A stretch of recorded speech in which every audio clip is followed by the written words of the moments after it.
আসসালামু আলাইকুম আপু, আমার নাম দোহা। এটি একটি সত্য ভৌতিক ঘটনা। ঘটনাটি ঘটেছে আমার এক কাকার সাথে।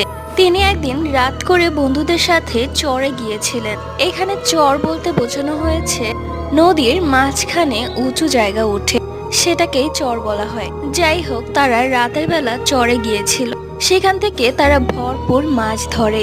মাছ ধরতে ধরতে তারা দেখে বেশ রাত হয়ে গেছে। তাই তারা ঠিক করলো যে এখন আর মাছ ধরবে না, এখন বাড়ি যাবে। এই ভেবে তারা তিন বন্ধু মাছের ঝুড়িটা নিয়ে নৌকায় উঠে গেলেন। তাদের মনে হচ্ছিল নৌকাটা যেন চলছেই না, কেউ যেন পেছন থেকে নৌকাটা ধরে রেখেছে।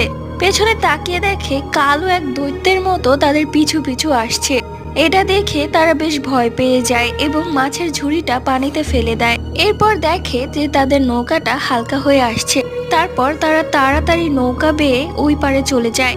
আর এটি একটি সত্য ঘটনা।